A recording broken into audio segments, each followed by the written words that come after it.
Today, we're diving into a perspective on health that's been around for thousands of years, but, well, it feels more urgent now than ever. We're talking about traditional Chinese medicine and its core message that our health isn't about isolated symptoms, but about harmonizing our entire system with the world around us. So, let's see what this ancient wisdom is trying to tell us about our very modern lives. The source material kicks things off with this pretty startling observation, right? It suggests that the health emergencies we're seeing all around us aren't just random bad luck. It frames them as a direct consequence of ignoring some fundamental laws of nature. And that really sets the stage for a completely different way of looking at our own health.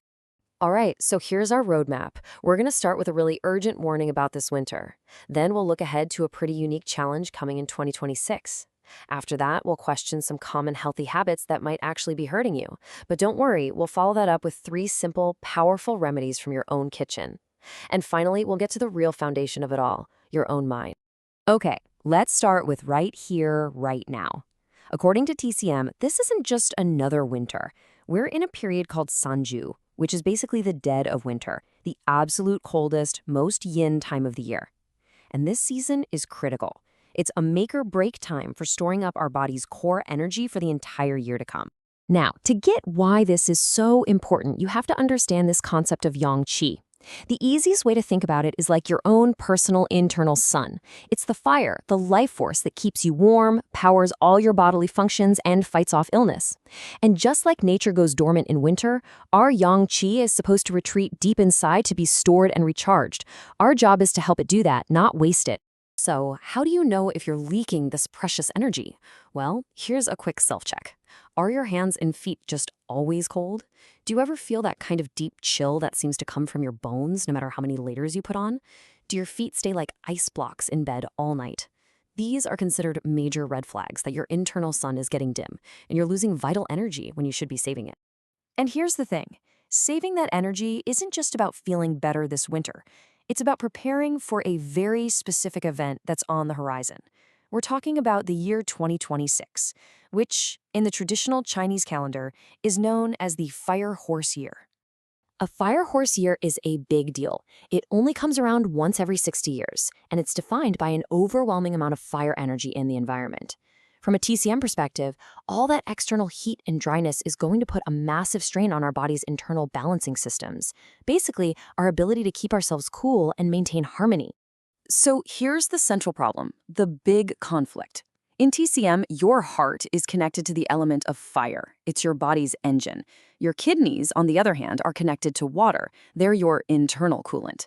The danger in a fire horse year is that the external fire in the environment is going to rev up your heart's fire, while your internal water reserves, that kidney energy we were supposed to be storing all winter, might already be running on empty. The source gives a really powerful analogy for this. Imagine taking a completely empty pot, no water in it at all, and putting it on the stove with the burner cranked to high. What happens? It doesn't just get hot, it glows red, it warps, it gets destroyed.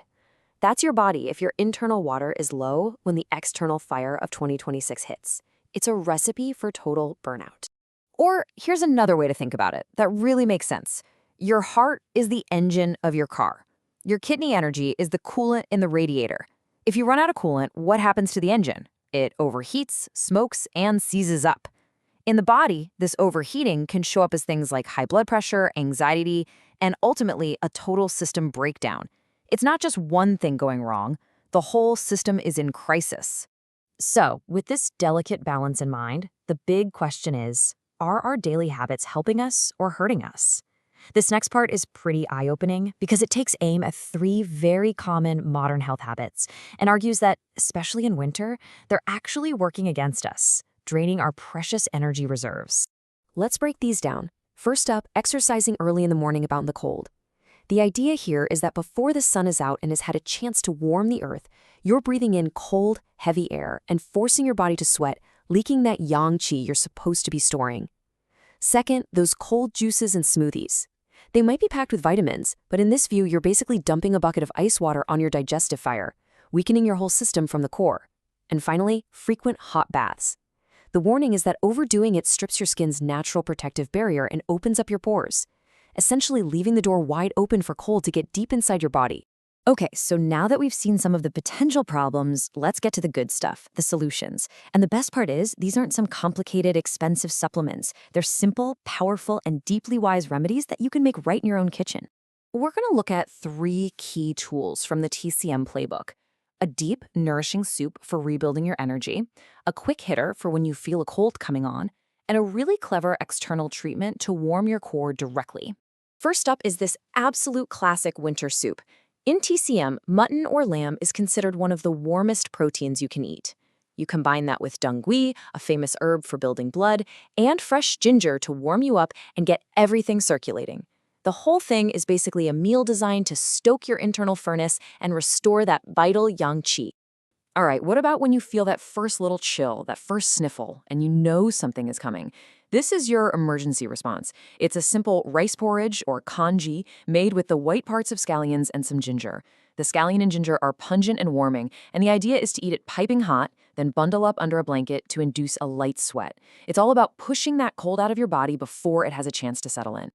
And finally, here's a treatment you do from the outside in.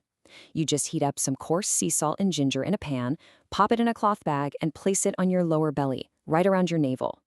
In TCM, salt is thought to have a special connection to the kidneys, so this method uses heat to drive those warming properties directly into your body's energy center, warming you from the core and helping to conserve that all-important kidney energy. Now, these physical remedies are fantastic, they're powerful, but the source is very, very clear that none of them will truly work if you don't address the biggest piece of the puzzle. The ultimate medicine, the foundation of it all, is your mind. This is what either supports the whole system or completely sabotages it. In TCM's 5-element theory, every organ has a corresponding emotion, and for the kidneys, that emotion is fear. And this quote just says it all. You can't fill a leaking bucket. If you're living in a constant state of low-grade fear, stress, and anxiety, you are constantly draining the very energy, that very water reserve in your kidneys that we've been trying so hard to build up. No amount of soup is going to work if you have a constant leak. So how do you plug the leak? The source gives 2 incredibly simple but totally non-negotiable practices. First, you have to be in bed by 11 p.m. This is considered the body's golden hour for rebuilding blood and qi. Even if you're not asleep, just lying down quietly is restorative. Second, practice deep belly breathing for just 10 minutes a day. And here's the key. Visualize the breath cooling down your hot, overthinking head and sending warmth all the way down to your cold feet. You're literally using your breath to reverse the pattern of imbalance. And really, that brings us to the final big idea. This whole perspective is based on listening to your body's holistic signals. Things like feeling warm or cold, feeling energized or drained. So it leaves us with a really powerful question to think about. Is it possible that your body's own innate wisdom is a more powerful guide to your health than any single number on a lab report? It's a challenge to really think about what it would mean to listen to our bodies as the amazing, whole, integrated systems they are.